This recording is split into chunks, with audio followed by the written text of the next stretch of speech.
Hello guys. So welcome to our YouTube channel. आज से हम लोग स्टार्ट कर रहे हैं एस.सी. दुबे की ये सीरीज, जिसमें हम चैप्टर वाइज इस बुक को कंप्लीट करेंगे। तो सबसे पहले हम जो चैप्टर पढ़ने वाले हैं वो है डोमेन यूकेरिया। डोमेन यूकेरिया, इसमें हम पढ़ेंगे characteristics and classification of fungi. Characteristics and classification of fungi.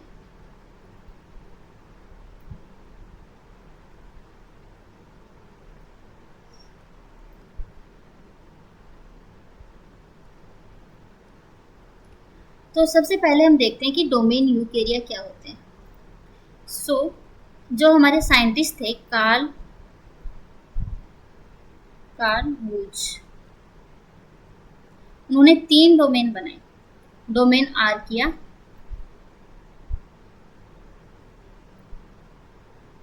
Bacteria and Eukarya. जो प्रोकैरियोटिक, जिनमें प्रोकैरियोटिक सेल थी उनको आर्किया और बैक्टीरिया में रखा गया, और जिनमें यूकैरियोटिक सेल थी उनको यूकेरिया में रखा गया। आर्किया में उन प्रोकैरियोटिक बैक्टीरिया को रखा गया जो एक्सट्रीम कंडीशन में सर्वाइव कर सकते थे, और यूकेरिया में किसको रखा गया? प्रोटिस्टा को रखा गया,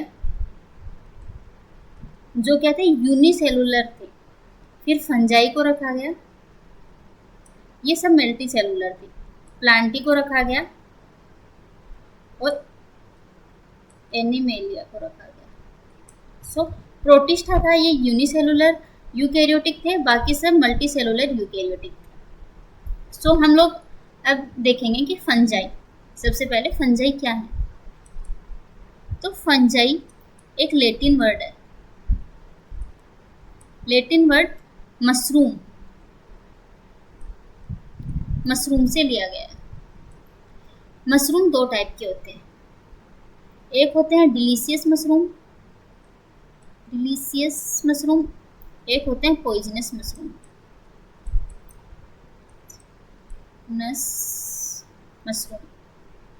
जो पॉइजनस मशरूम होते हैं, ये एक जर्मन वर्ड से, इनको टोड स्टूल भी बोलते हैं। टोड स्टूल, ये टोड स्टूल टर्म एक जर्मन टर्म से ली गई है।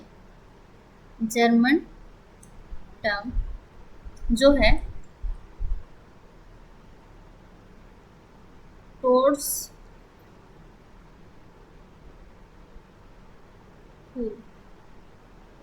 जर्मन टर्म टोडस्टूल से ली गई है, जिसका मतलब होता है डेथ चेयर।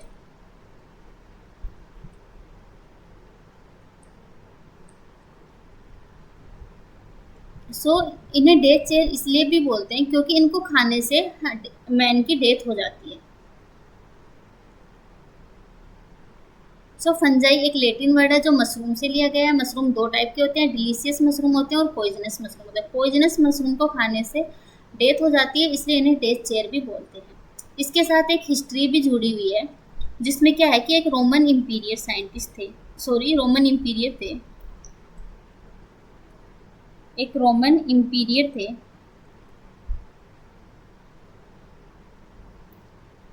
जिनका नाम था क्लेडियस सीजर।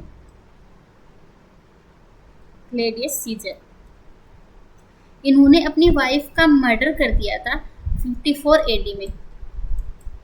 54 एडी में इन्होंने एक मशरूम की वजह से अपनी वाइफ का मर्डर कर दिया था, और वो मशरूम क्या था? उस मशरूम का नाम पूछा जाता है एमेंटिया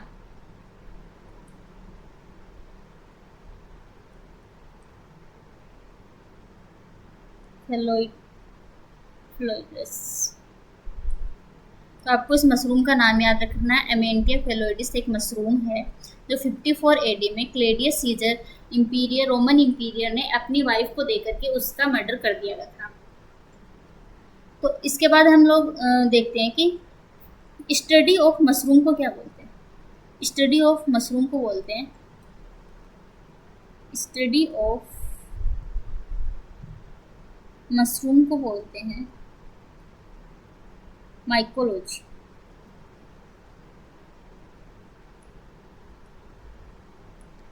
तो सबसे पहले हम इसकी थोड़ी हिस्ट्री को देखते हैं कि क्यों हमें फंजाई को या मशरूम को पढ़ना चाहिए।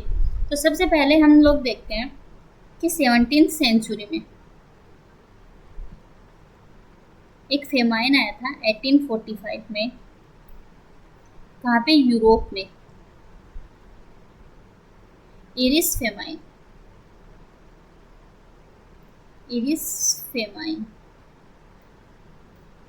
इसमें क्या हुआ था कि जो ये फेमाइन आया था लेट ब्लाइट ऑफ पोटैटो की वजह से।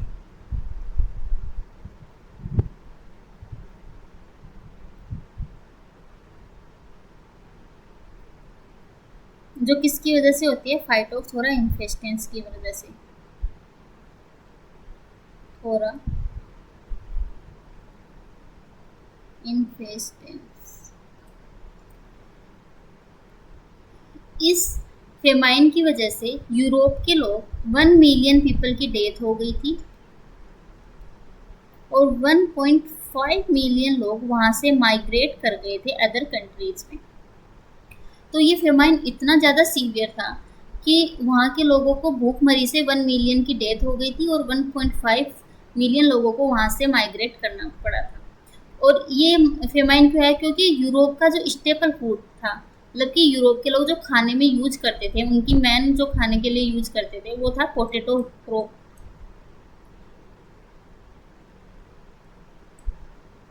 तो उस क्रॉप में ही ये डिजीज आ गई थी जिसकी वजह से वहाँ पे बहुत ज़्यादा लॉस हुआ था। तो इसके बारे में बाद में जब स्टडी किया गया तो पता चला कि इसका कॉजल ऑर्गेनिज्म फाइटोप्थोरा इन्फेस्टेंस है। तो इसकी जो सबसे पहले स्टडी की थी वो कौन थे? एंटोन डीबेरी। एंटोन डीबेरी।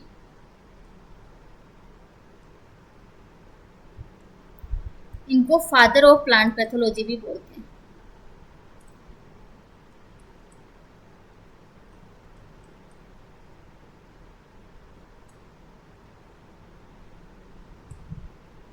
एक साइंटिस्ट थे, एक एंटोनी मिचेली। इन साइंटिस्ट ने क्या किया था? सबसे पहले बताया था कि फंगस में स्पोर की स्टडी की थी और इन्होंने बताया था कि ये स्पोर क्या होते हैं? फंगस में रिप्रोडक्टिव स्ट्रक्चर होती है। Reproductive structure of fungi. तो आपको ये बातें ध्यान में रखनी है। इसमें पूछा जाता है कि एंटोन डी प्लांट पैथोलॉजी के फादर कौन थे? तो एंटोन डीबेरी थे। उन्होंने कौन से कोजल ऑर्गेनिज्म की स्टडी की थी? Phytophthora infestans. कौन सी डिजीज थी? Late blight of potato. Famine कब आया था? 1845 में आया था, यूरोप में आया था। इसको इरिस फेमाइन बोलते हैं। इसमें 1 मिलियन पीपल की डेथ हुई थी और 1.5 मिलियन पीपल वहाँ से माइग्रेट कर गए थे। और एंटोनी मिचेली जो थे, उन्होंने सबसे पहले, इन्हें एम मिचेली भी बोलते हैं, इन्होंने सबसे पहले बताया था कि फंजाई में जो स्पोर होते हैं वो इसकी रिप्रोडक्टिव स्ट्रक्चर है।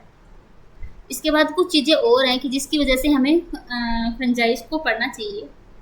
तो लुइस पास्चर एक जो साइंटिस्ट है,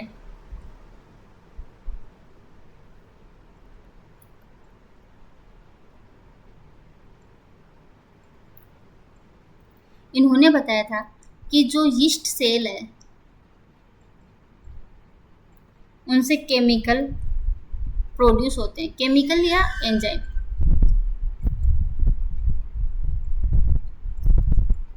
जो क्या कर देते हैं? यीस्ट सेल से केमिकल या एंजाइम होते हैं जो शुगर को एल्कोहल में कन्वर्ट कर देते हैं। कन्वर्ट शुगर इनटू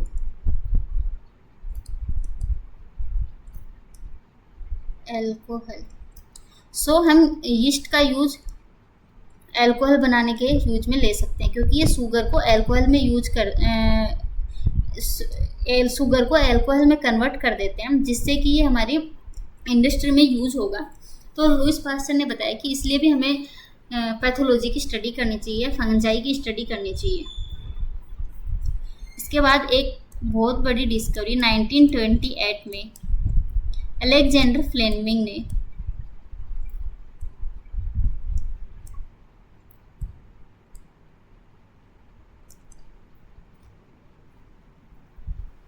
तो 1928 में अलेक्जेंडर फ्लेमिंग ने पेनिसिलियम नोटेटम, एक फंगस है पेनिसिलियम नोटेटम,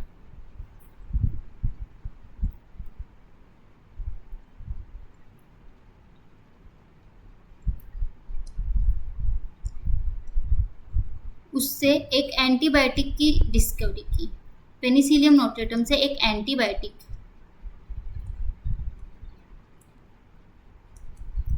पेनिसिलिन।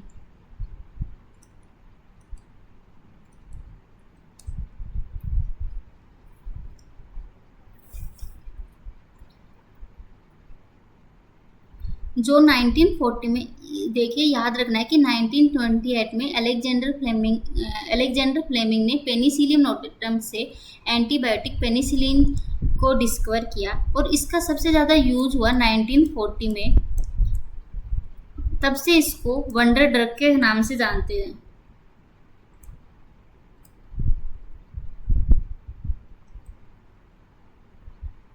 तो जब आपसे क्वेश्चन ये पूछा जाए कि पेनिसिलियम नोटेटम से एंटीबायोटिक को कब डिस्कवर किया गया है पेनिसिलिन को, तो 1928 में किया गया और इसको वंडर ड्रग के नाम से कब से जानते हैं, तो 1940 से जानते हैं। इसके बाद एक आता है कि जापान में एक डिजीज देखी गई थी।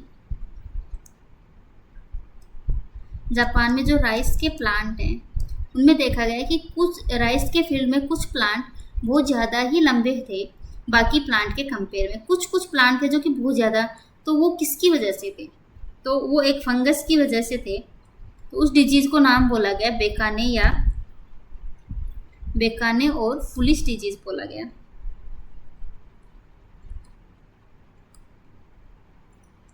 जो किसकी वजह से होती है, जिब्रेला फ्यूजिकोराई।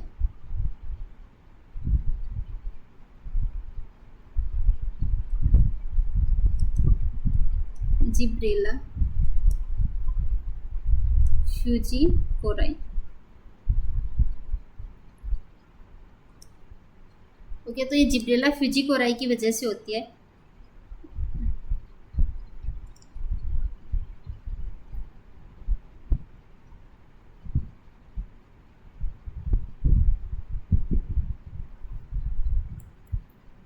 सो नेक्स्ट हम लोग देखेंगे कि कुछ फंगस हैं जिनका मॉलिक्यूलर बायोलॉजी में रोल है, जैसे न्यूरोस्पोरा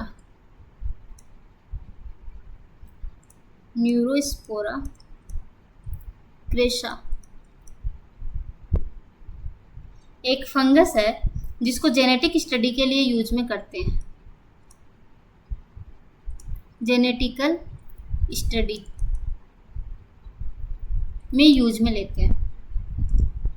इसके बाद में आपको एक एस्परजिलस निडुलेंस है।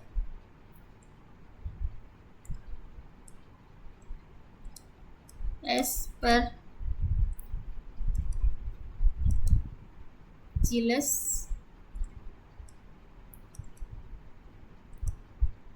निडुलेंस, जिसमें पैरासेक्सुअलिटी को डिस्कवर किया गया।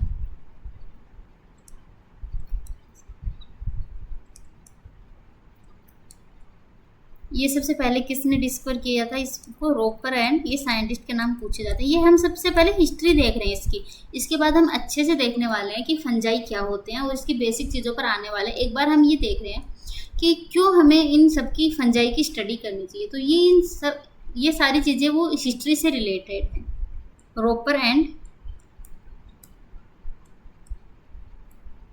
पॉन्टकोरोने।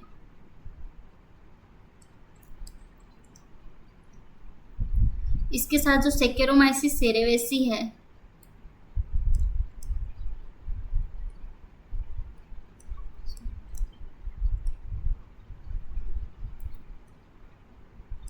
सेकेरोमाइसिस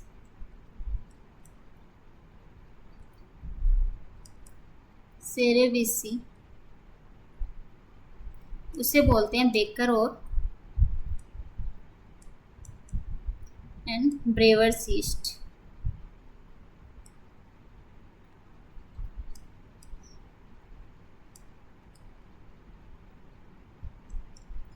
आपको इसका ईयर भी याद रखना है कि एस्परजिलस निडुलेंस को एस्परजिलस निडुलेंस में पैरासेक्सुअलिटी को रोपर एंड पोंट कार्वो के द्वारा डिस्कवर किया गया और कौन से ईयर में किया गया, 1952 में। इस ईयर के साथ आपको इसको याद में रखना है।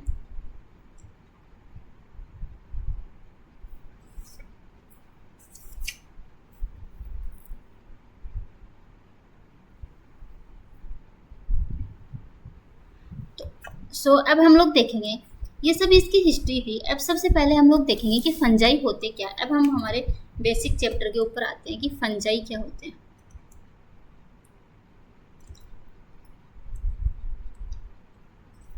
तो फंजाई क्या होते हैं? फंजाई यूकेरियोटिक होते हैं।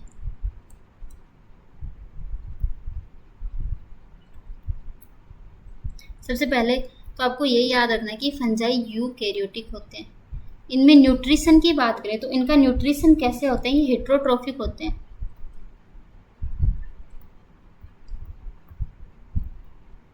हेट्रोट्रोफिक एंड एब्जॉर्प्टिव, इस टाइप का इनमें न्यूट्रिशन पाया जाता है। देखिए, एब्जॉर्प्टिव का मतलब हो गया कि ये अपने फंगस से या माइसीलियम क्या करते हैं, एंजाइम का सिक्रेट करते हैं जो फूड को बाहर ही डिग्रेड कर देते हैं और उसके बाद उसको एब्जॉर्ब करते हैं। मेनली हम लोगों में क्या होता है कि हम फूड को इंजेक्शन होता है, हमें इंजेक्शन